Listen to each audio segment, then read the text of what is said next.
Bradesco. Entre nós, você vem primeiro. Boa noite. Boa noite.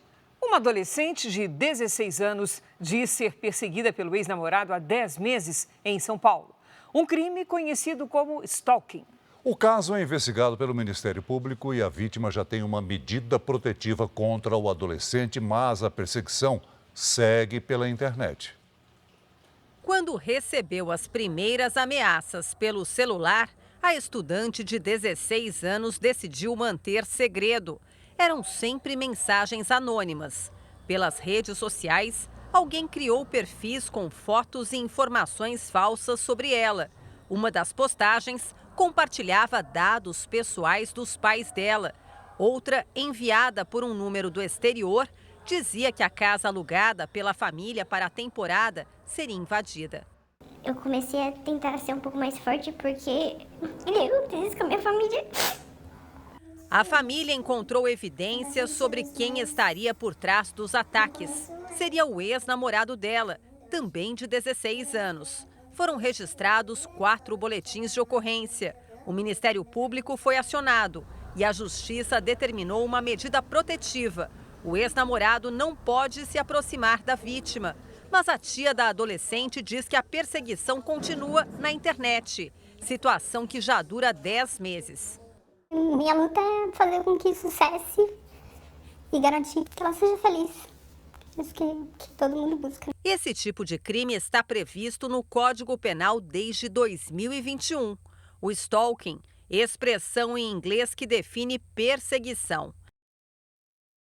A lei diz que a importunação deve ser reiterada e constante.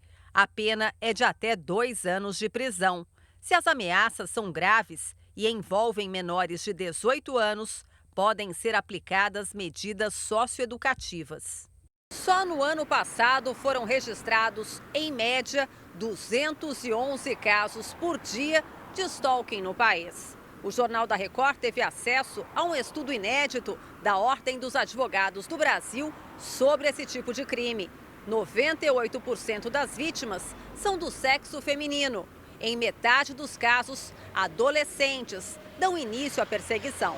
Muitas vezes a sociedade, os pais ou até as escolas normalizam isso como uma situação comum, de uma tentativa de paquera, e não se enxerga muitas vezes o grau de violência que está associado a esse tipo de perseguição. O caso da adolescente corre em segredo de justiça. A família do ex-namorado nega as acusações e decidiu não se manifestar. Esta psicóloga orienta as vítimas a sempre procurarem ajuda. Eles acham que eles vão dar conta e aí eles não dão conta porque a coisa vai escalando de um determinado tanto que depois eles não têm mais o que fazer. Então, esses pais precisam ficar atentos sempre a mudanças de comportamentos dos adolescentes. Nem sempre é uma depressão grave, às vezes são comportamentos menores que vão se intensificando. Veja agora outros destaques do dia.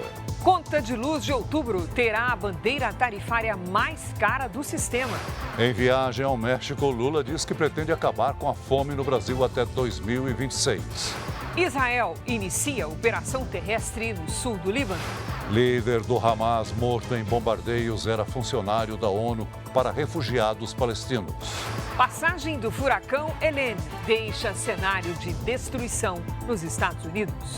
No futebol, Tite é demitido do Flamengo às vésperas de jogo decisivo pela Copa do Brasil.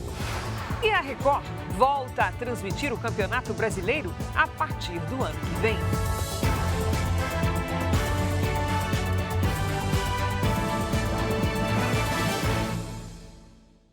Oferecimento Bradesco, empréstimo, consórcio, investimentos e muito mais, tudo pelo app.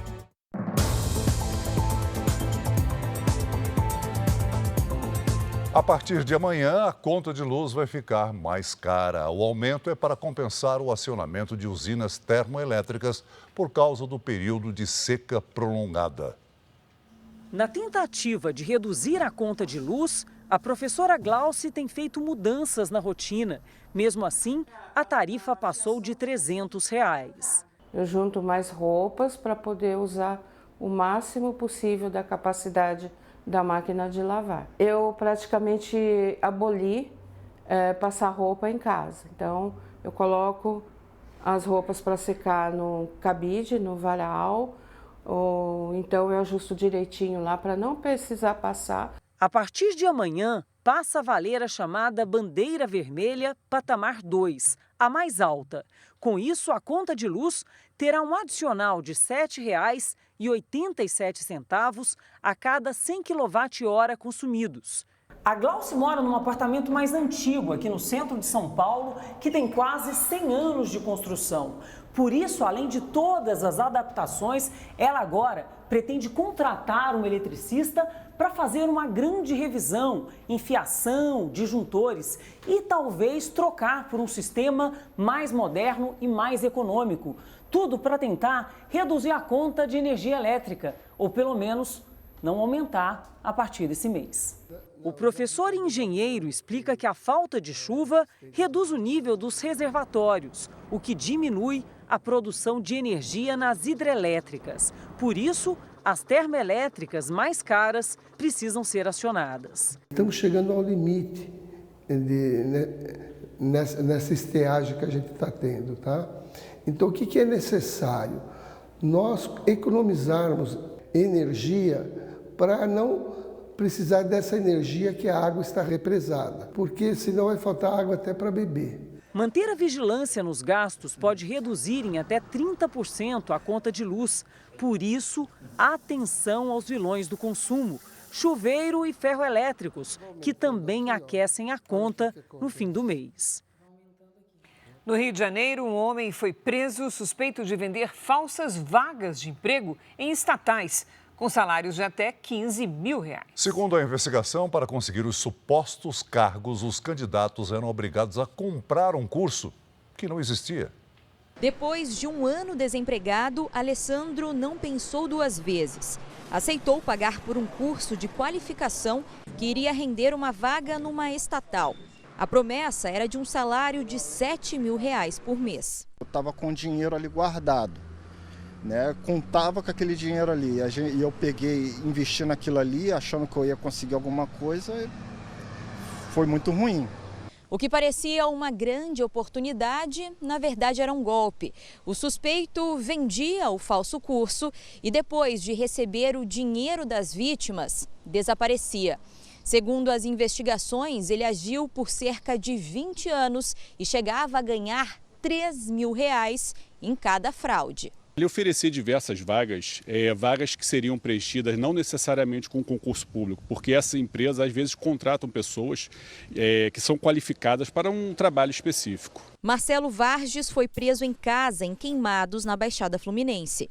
Ele tinha 15 mandados de prisão expedidos pela Justiça e vai responder pelos crimes de estelionato e extorsão. No local havia diversas câmeras de segurança. Pelo menos 26 pessoas afirmam que foram vítimas do suspeito. A defesa de Marcelo não foi encontrada. O fogo atingiu uma área de conservação estadual em Belo Horizonte. A polícia investiga se o incêndio foi provocado por fogos de artifício de uma casa de shows vizinha ao local. À tarde, ainda havia focos de incêndio na mata e muita fumaça. As chamas começaram no domingo e se aproximaram de residências e de um hospital. Por pouco, eles não foram atingidos.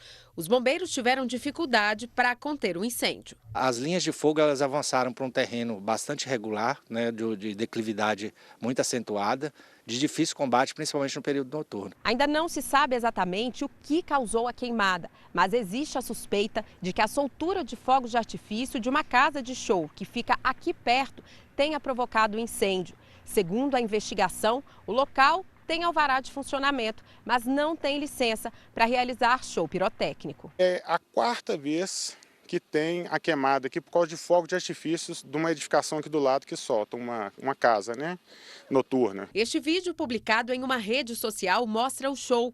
Policiais da Delegacia de Meio Ambiente estiveram no local. Em nota, a boate afirmou que foram usados apenas fogos frios, que não possuem chama aberta e operam em temperaturas baixas. Já a Prefeitura de Belo Horizonte informou que notificou a empresa pela falta de licença para a realização de shows. O Distrito Federal e o entorno registraram incêndios florestais hoje. As chamas destruíram parte de 4 fazendas e a fumaça ainda provocou um acidente de trânsito.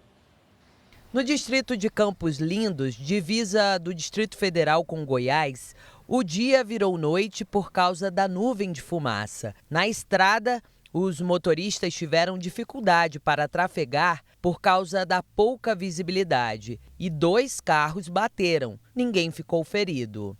Não dá agora, ó, que a fumaça faz. Quem estava a pé precisou correr para se proteger. O vento espalhou rapidamente a fumaça.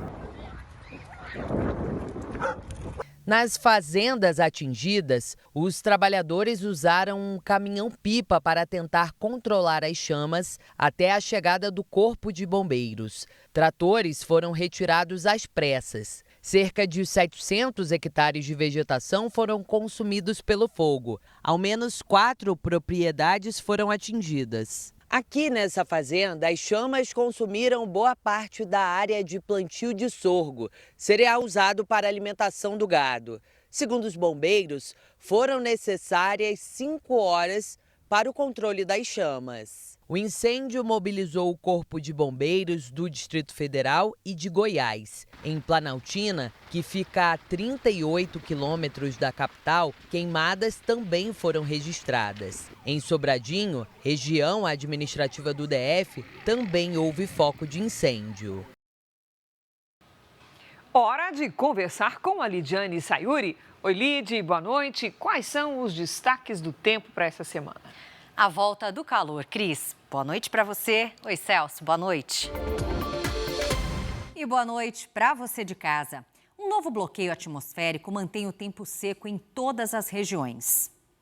A terça-feira será ensolarada e quente no centro-sul do país. Em Curitiba, máximas em torno dos 33 graus. Em Belo Horizonte, esquenta até os 30. Em Cuiabá, os termômetros chegam aos 41. Uma nova massa de ar quente está sobre o interior do Brasil. Até pelo menos o dia 9 de outubro, as temperaturas devem ficar 5 graus ou mais acima da média na área vermelha do mapa, que inclui o interior de São Paulo. Neste momento, pelas imagens de satélite, vemos pancadas isoladas sobre os estados do Acre, Rondônia e Amazonas. Amanhã, uma nova frente fria avança pelo Rio Grande do Sul e forma novas nuvens de temporal. No litoral do Nordeste, no extremo norte do país, a previsão é de chuva forte. Em Porto Alegre, chove e faz 24 graus. No Rio de Janeiro, 37. Em Goiânia, 36. Em São Luís, 32 e até 31 em Boa Vista. E até o fim da semana, essa mesma frente fria provoca uma nova virada no tempo em parte das regiões Sudeste e Centro-Oeste.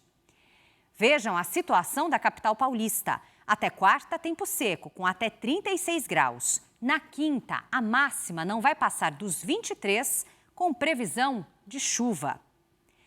Momento de interatividade na previsão do tempo, hora do Tempo Delivery. A Yolanda é de Águas Lindas de Goiás. Boa noite, Yolanda. Mais uma semana quente sem nada de chuva. À tarde, máximas entre 34 e 36 graus. A Ana Cássia é de Rio Branco, capital do Acre. Oi, Ana. Até quarta, previsão de sol, com 35 e 36 graus. Na quinta, volta a chover de forma isolada. Participe do nosso Tempo Delivery pelas redes sociais, mande seu pedido com o nome de uma cidade e a hashtag você no JR. Cris, Celso, é com vocês. Obrigada, Lidy. Ainda hoje, no México, presidente Lula diz que pretende acabar com a fome no Brasil até 2026. Estados Unidos declaram que o exército de Israel iniciou operações por terra no Líbano.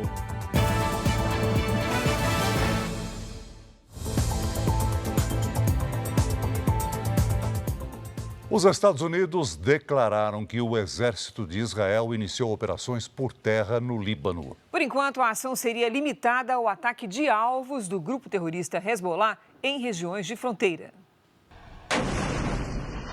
Tanques de guerra realizaram treinamento perto da fronteira com o Líbano. Autoridades americanas acreditam que o exército israelense estaria preparando o terreno para avançar sobre o território libanês. O ministro da Defesa israelense, Yoav Gallant, visitou hoje tropas que foram posicionadas na região. Ele disse que a próxima fase da guerra deve começar em breve. Hoje, 3 regiões no norte de Israel foram declaradas zonas militares fechadas, o que impede a circulação de civis. Segundo a imprensa internacional, militares israelenses já teriam realizado pequenos ataques direcionados ao sul do país e até entrado em túneis do Hezbollah ao longo da fronteira. A última guerra contra o grupo terrorista no Líbano foi em 2006 e durou mais de 30 dias. Os Estados Unidos pressionam por uma saída diplomática e um cessar-fogo imediato. Ainda assim, enviaram mais soldados e aviões militares para a região. Israel mantém os ataques aéreos no Líbano. Explosões foram ouvidas próximo ao aeroporto de Beirute. Mais cedo, um bombardeio destruiu lançadores de foguetes que estavam posicionados a 1,5 km do local. Em outro ataque, Israel matou o líder do Hamas no país, que atuava com o Hezbollah. O governo israelense também acusou o terrorista de ser integrante da Associação de Professores da Agência das Nações Unidas de Assistência aos Refugiados Palestinos.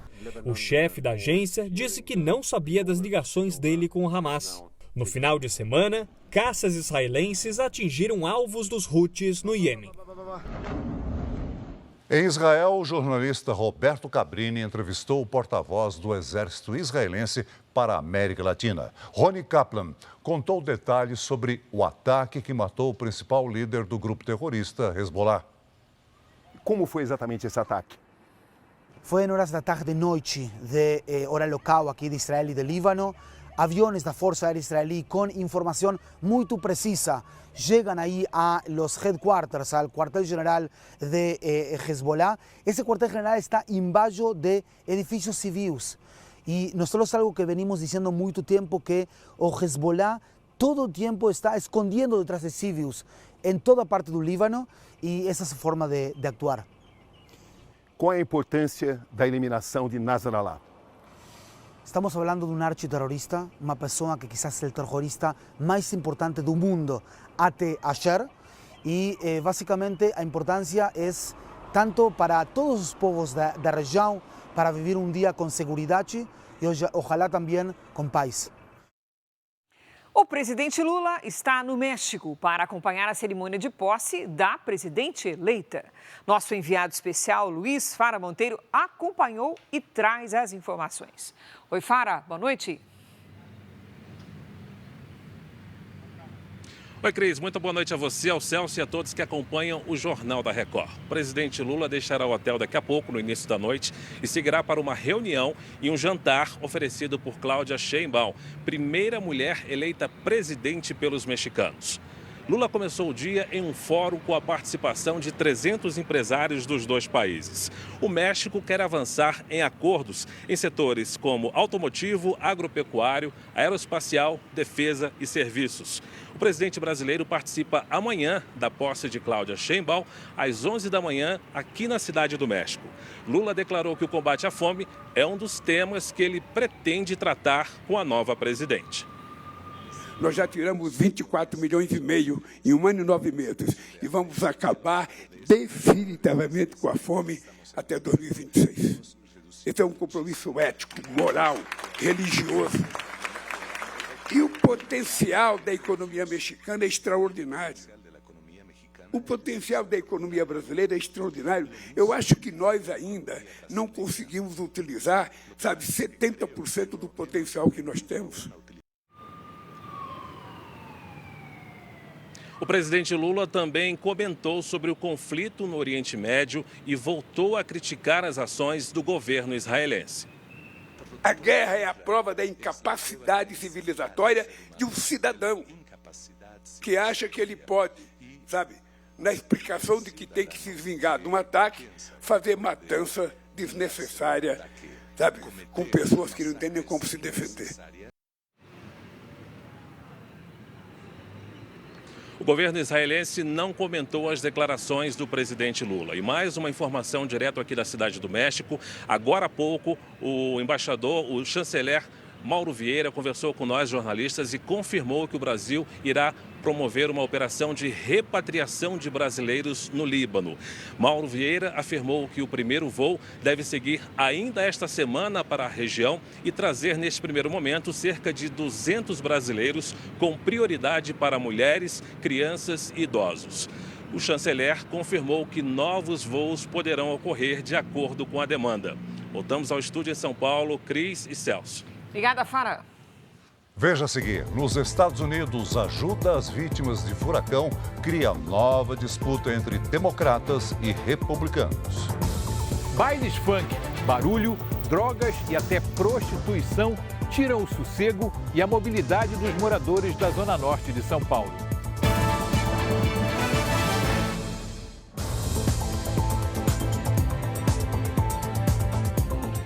O número de ligações de telemarketing feitas por robôs representou mais da metade das chamadas no país no ano passado. Para diminuir as ligações indesejadas, a Anatel impôs uma nova medida. Está conosco a Patrícia Lages. Pati, era a hora de acabar com esse aborrecimento, né? Boa noite. Tá aborrecimento nisso, né, Cris? Boa noite para você, boa noite, Celso, e boa noite para você de casa. Nas ligações feitas por robôs, o consumidor atende, mas a chamada quase nunca se completa e elas podem se repetir dezenas de vezes ao dia. Um levantamento feito pela Anatel registrou em apenas 7 dias quase 2,5 bilhões de chamadas de 3 segundos, o que representa 51% das ligações em todo o país. Além de sobrecarregar as redes de telefonia, a quantidade de chamadas estressa o consumidor e, em horário comercial, pode reduzir a produtividade do trabalhador. Muitas vezes, bloquear o chamador não surte efeito, porque as empresas usam diversos números. Por isso, o novo regulamento da Anatel proíbe que uma mesma empresa utilize números diferentes para fazer as ligações. O descumprimento pode render uma multa de até 50 milhões de reais. Paty, quais são as suas sugestões para a gente evitar esse incômodo? Tem que dar um jeito, né, Cris? Olha só, é possível cadastrar gratuitamente o seu número de telefone na plataforma nãomeperturbe.com.br ou pelo aplicativo de mesmo nome. Essa medida bloqueia as ligações de empresas de telecomunicações e de instituições financeiras participantes. Agora, para as ligações em que o consumidor identifica a empresa chamadora, a dica é anotar o nome da empresa, o número de ligações recebidas e os horários e registrar uma reclamação no site anatel.gov.br ou pelo telefone 1331. Cris, Celso. Obrigada, Paty. Nos Estados Unidos, os candidatos Donald Trump e Kamala Harris incluíram nas campanhas os estragos causados pelo furacão Helene.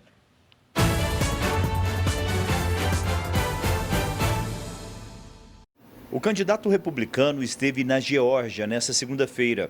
Donald Trump mudou os planos de campanha e visitou uma cidade castigada pelo furacão. O ex-presidente criticou o trabalho feito pelo governo democrata no apoio às vítimas. Ele também afirmou que vai resolver o problema da falta de comunicação em várias áreas atingidas.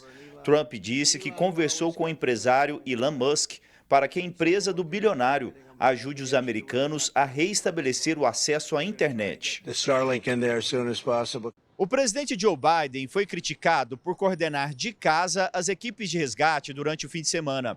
Hoje ele afirmou que vai pedir uma sessão especial do Congresso para ajudar os milhões de prejudicados com as quedas de energia e telefonia. Também devem ser debatidas formas de auxiliar as pessoas que perderam casas ou comércios. Biden disse que vai visitar a região atingida ainda nesta semana. A vice-presidente Kamala Harris também comentou os estragos causados pelo furacão, como mostra o repórter José Luiz Filho. Em comício em Las Vegas, neste domingo, a democrata prestou solidariedade às vítimas do furacão Helene e disse que o governo vai prestar toda a ajuda necessária nos próximos dias e semanas. Os impactos do furacão fizeram com que a vice-presidente encerrasse mais cedo a campanha pela costa oeste do país. A previsão era de que ela continuasse no estado de Nevada nesta segunda-feira, Mas a democrata voltou à capital americana para acompanhar as ações do governo federal em relação aos estragos provocados pelo Helene. Kamala Harris estuda visitar a área atingida. Enquanto isso, os candidatos a vice dos dois partidos se preparam para o debate de amanhã em Nova York. A nave que vai trazer os astronautas presos no espaço acoplou hoje à Estação Espacial Internacional. Um astronauta russo e outro americano foram recebidos com festa. Eles vão resgatar 2 americanos que deveriam ficar na estação por apenas 8 dias, mas foram impedidos de retornar à Terra por problemas técnicos. A volta foi remarcada para fevereiro. Passou de 200 o número de mortos no Nepal. Fortes chuvas provocaram inundações e deslizamentos de terra. Mais de 20 estão desaparecidas. Vilas inteiras foram inundadas por causa das tempestades consideradas as mais fortes das últimas 2 décadas. Centenas de moradores foram resgatados em botes. Os temporais também provocaram deslizamentos de terra. As autoridades intensificaram os trabalhos de resgate e de limpeza. Eleições 2024. Na última semana de campanha, antes do primeiro turno, os candidatos à Prefeitura de São Paulo prometem redução de impostos, ações de enfrentamento às mudanças climáticas, médicos especialistas na periferia. O candidato à reeleição, Ricardo Nunes, do MDB, fez campanha na Brasilândia, zona norte de São Paulo. O governador Tarcísio de Freitas participou da caminhada pelo comércio. Os dois cumprimentaram eleitores e pararam numa barraca de pastéis. Sobre segurança, o candidato prometeu contratar mais 2.000 guardas civis em um novo mandato. Ricardo Nunes também falou sobre ações para enfrentar as mudanças no clima. O candidato disse que vai abrir mais 10 parques da cidade, além de investir na criação de pequenas áreas verdes nos bairros. São obras que aparentemente é simples. Eu já fiz mais de 300, vamos fazer mais 300 no próximo mandato, que são áreas de concreto, que a gente tira o concreto, faz uma profundidade de 1,5 metro, põe brita e faz um jardim em cima. Então, são várias ações, além da substituição dos nossos ônibus a diesel por ônibus elétricos, que já está em processo, já tem 2 bilhões de reais.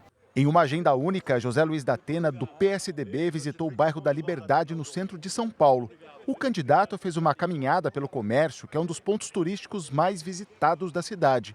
Ele conversou e tirou fotos com eleitores e cumprimentou funcionários das lojas. Da Atena voltou a falar sobre as medidas que pretende adotar para a geração de empregos, caso seja eleito, como a proposta de reduzir impostos de comerciantes para que eles contratem mais. Principalmente o ISS, IPTU, tudo que for necessário a gente reduzir de impostos para fazer com que a economia gire, nós vamos fazer o máximo possível, dar oportunidade a essas pessoas que possam ter a sua loja, ter o seu empreendimento aberto, oferecendo emprego e continuando a viver. Tabata Amaral, do PSB, fez uma caminhada no Largo da Batata, em Pinheiros, na zona oeste de São Paulo. A candidata distribuiu material de campanha e conversou com apoiadores e comerciantes da região. Tabata prometeu melhorar a segurança do bairro.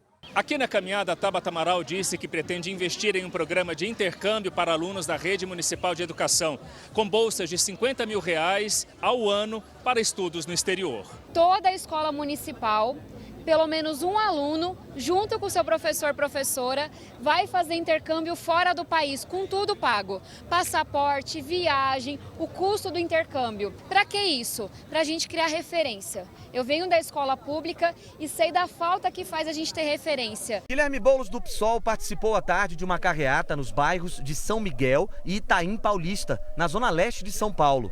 O candidato prometeu aos eleitores que, caso seja eleito, vai resolver o problema dos alagamentos que atingem a região e aumentar investimentos na saúde. Boulos também disse que pretende criar um programa para ampliar o número de médicos especialistas nas regiões periféricas da capital paulista e oferecer incentivos e segurança aos profissionais. Um salário a mais e, ao mesmo tempo, segurança. Muitos reclamam disso. que não vêm porque se sentem inseguros nos bairros. Nós vamos garantir que a GCM esteja na porta dessas unidades e com isso dar condições para que esses médicos possam trabalhar e quem mora aqui, acima de tudo, poder ter um bom atendimento por um especialista. A candidata do Novo, Marina Helena, visitou uma entidade sem fins lucrativos de apoio a crianças e adolescentes que oferece atividades educacionais, esportivas, culturais e profissionalizantes no Jardim Elba, zona leste de São Paulo. A candidata disse que, se for eleita, vai ampliar as parcerias com instituições como essa. Eles conseguem atender 80 mil pessoas, isso com parcerias privadas. E minha proposta é que a gente também faça com a parceria privada para conseguir expandir e, óbvio, assim a gente consegue, né, menos recurso aí do pagador de impostos e trazer, de fato, um serviço de excelência aqui para atender a população. Pablo Marçal, do PRTB, participou de um debate e não teve outras agendas no restante do dia. Altino Prazeres, do PSTU, se encontrou com metroviários. Bebeto Haddad, da DC, fez gravações e participou de evento de campanha no Tatuapé, na Zona Leste. João Pimenta, do PCO, fez panfletagem na Estação da Saúde do metrô e participou de programa do canal do partido na internet. Ricardo Senesi, da UP, se encontrou com artistas populares na Zona Leste e fez panfletagem no Jabaquara, Zona Sul. O Instituto Real-Time Big Data divulgou hoje uma pesquisa de intenção de voto para a Prefeitura de São Paulo. Na pesquisa estimulada em que o nome do candidato é citado pelo pesquisador, Ricardo Nunes, do MDB, tem 26% das intenções de voto. Guilherme Boulos, do PSOL, tem 25%. Pablo Marçal, do PRTB, 23%. Tabata Amaral, do PSB, 10%. José Luiz da Atena, do PSDB, 5%.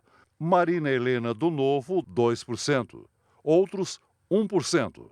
Nulos e brancos somam 4%.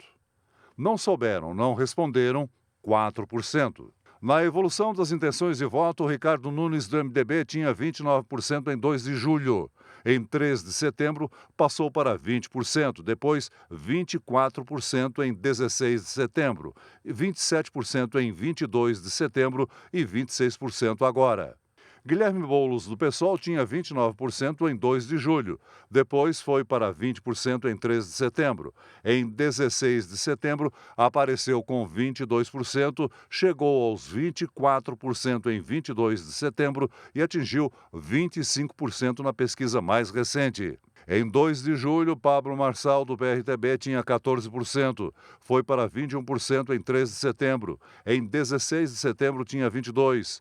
Foi para 21% em 22 de setembro e chegou aos 23% agora. Tabata Amaral, do PSB, tinha 8% na pesquisa de 2 de julho. Foi para 9% em 3 de setembro, manteve o índice nas pesquisas de 16 e 22 de setembro e agora chegou aos 10%. José Luiz da Atena, do PSDB, tinha 9% em 2 de julho. Foi para 8% em 3 de setembro, 6% em 16 de setembro, 5% na pesquisa passada e manteve o mesmo índice agora. Marina Helena, do Novo, tinha 1% em 2 de julho, foi para 3% em 3 de setembro, manteve o mesmo índice em 16 de setembro. Foi para 2% em 22 de setembro e, neste último levantamento, ficou com 2%. A categoria Outros Candidatos não pontuou em 2 de julho, depois foi para 1% em 3 de setembro, 1% em 16 de setembro, 1% em 22 de setembro e 1% agora. Votos nulos e brancos somavam 6% em 2 de julho, depois 7% em 3 de setembro, 6% em 16 de setembro, 5% em 22 de setembro, chegando aos 4% na pesquisa divulgada hoje. Não souberam, não responderam, somavam 4% em 2 de julho, 11% em 3 de setembro, 7% em 16 de setembro, 6% na pesquisa de 22 de setembro e 4% agora.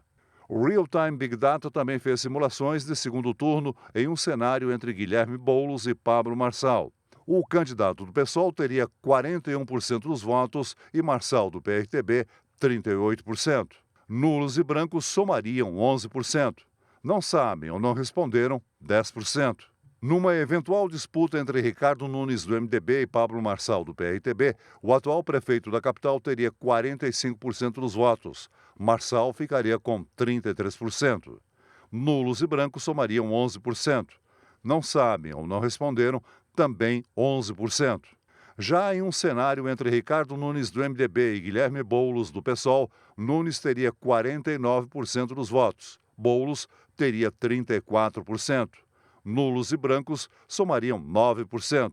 Não sabem ou não responderam, 8%. O Real Time Big Data entrevistou 1.500 pessoas entre os dias 27 e 28 de setembro. A margem de erro é de 3 pontos percentuais para mais ou para menos, e o nível de confiança é de 95%.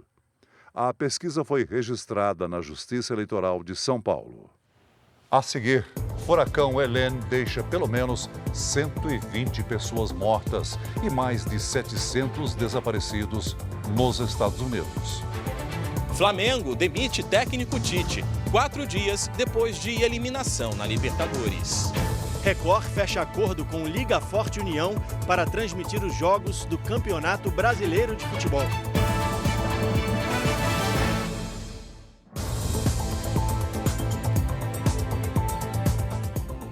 O fim de semana foi de muita perturbação para os moradores da zona norte de São Paulo. As aglomerações em bailes funk e nas adegas que vendem bebidas incomodam principalmente pelo som alto que atravessa a madrugada e segue até de manhã.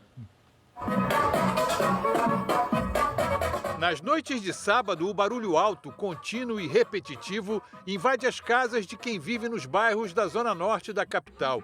É um som tão alto que tira o sossego e mexe até com a estrutura das casas. Eu não consigo dormir também não, porque as janelas e as portas começam tudo a balançar. O funk vira à noite e só acaba quando o domingo já raiou. Estas imagens foram feitas num destes bailes recentemente na Brasilândia. Um pancadão sem ordem e sem noção lota as ruas do bairro, onde a única lei é a do som mais alto. A vida nossa é aquela, né? Todo mundo no outro dia com sono, dormir com sono do dia. Os bailes funk da Brasilândia não são um incômodo apenas para os ouvidos dos vizinhos. Como os organizadores fecham as ruas com cones e pneus, os moradores não conseguem sair ou chegar em casa durante os pancadões. Este homem mora perto de uma rua onde todo fim de semana tem baile funk. Ele diz que os pancadões não se limitam ao barulho da música. Drogas, essas coisas, até esse negócio de prostituição tem lá. No ano passado, a PM paulista recebeu mais de 720 mil reclamações sobre perturbação de sossego na capital e região metropolitana. Em nota, disse que tem intensificado os patrulhamentos para coibir os pancadões. Mas o morador fala que todo sábado chama a polícia, mas nem sempre a patrulha aparece. Liga 2, 3 vezes, todo mundo liga. Mas ele fala, tá bom, nós estamos indo, estamos mandando a viatura para ele. Quando vai uma vez só. O exército de Israel confirmou que iniciou uma operação por terra no Líbano. Essas imagens ao vivo são da fronteira com os dois países. A ação será limitada contra alvos do grupo terrorista Hezbollah. Há pouco, o presidente Lula anunciou que o Brasil vai repatriar brasileiros que estão no Líbano.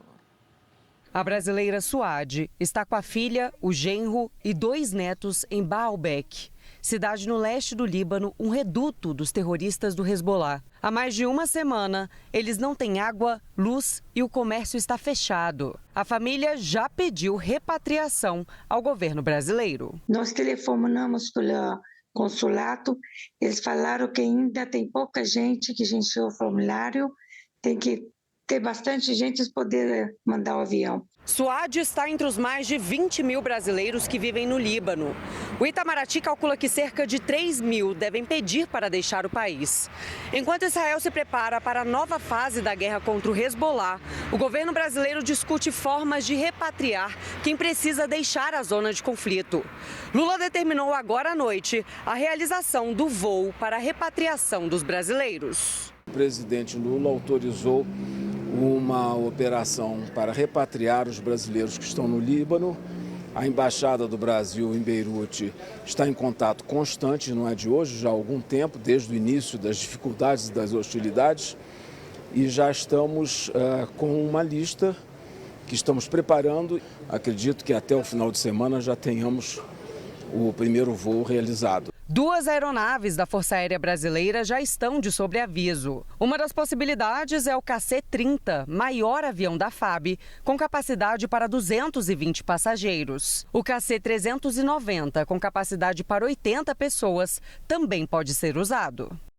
Nos Estados Unidos, pelo menos 128 pessoas morreram desde a passagem do furacão Helene. O estado da Carolina do Norte foi o mais atingido. Em Asheville, na Carolina do Norte, as ruas ainda se parecem com rios. Pelo menos 700 pessoas estão desaparecidas.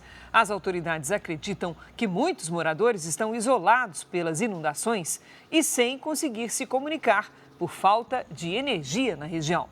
Mais de 2 milhões de imóveis ainda estão sem luz. Agora é oficial. O Campeonato Brasileiro chega à tela da Record no ano que vem. O acordo com os clubes da Liga Forte União prevê a transmissão de 38 jogos. Além da TV aberta, as partidas estarão ao vivo também no portal r7.com e no Play Plus. Sabe aquele jogo de futebol do seu time de coração? Agora você vai ver com a emoção que só a Record sabe trazer. Além das transmissões, a Record vai acompanhar agora o dia a dia dos clubes e trazer as informações mais relevantes para o torcedor, o que representa também ampliar a capacidade do jornalismo, um dos mais tradicionais da TV brasileira. O futebol brasileiro ainda é o melhor do mundo. Eu tenho essa visão, nós temos essa visão. E a Record, tendo essa visão, esse entendimento, a gente não podia ficar de fora. Surgiu uma oportunidade de ouro, e a Record soube abraçar essa oportunidade. O maior campeonato de futebol do país chega à tela da Record em 2025 e os direitos de transmissão já estão garantidos até 2027. Além da TV aberta, as partidas também vão ser transmitidas simultaneamente pelo Play Plus e pelo r7.com. Isso significa que as torcidas de todos os clubes que jogam a Série A do Brasileirão vão poder acompanhar os jogos em qualquer lugar, pela TV, tablet, pelo celular ou pelo computador. O acordo com a Liga Forte União prevê a transmissão de uma partida por rodada. Toda vez que um clube da Liga tiver o mando de campo, a transmissão vai ser na Record. Tá curioso para saber quais são os times que estão nessa lista? Olha aí, o líder do campeonato, Botafogo, tem também Corinthians, Vasco, Fortaleza, Cruzeiro, Fluminense, Internacional, Criciúma, Atlético Paranaense, Juventude, Atlético Goianiense e Cuiabá. A Record já havia renovado o contrato para transmitir o Paulistão até 2029. O sucesso nas transmissões ampliou o horizonte. Para o CEO da Record, a volta da emissora ao cenário do futebol nacional, depois de 19 anos, representa uma nova era nas transmissões do esporte mais querido do Brasil. A gente não pode dissociar o brasileiro do futebol. São duas coisas que caminham juntas. E agora, com o Brasileirão, nós estamos solidificando isso. E eu espero que outras coisas, outras portas se abram ainda mais para que a Record possa levar esse futebol pelo mundo inteiro. Por que não? A partir do ano que vem, o torcedor vai assistir ao time de coração de uma maneira muito mais especial. Futebol na Record, sua paixão em campo. Essa edição termina aqui e à 00:30 tem mais Jornal da Record. Fique agora com a novela Força de Mulher. E logo depois de Gênesis, tem a Prova de Fogo em A Fazenda. Não perca! Ótima noite para você. Boa noite.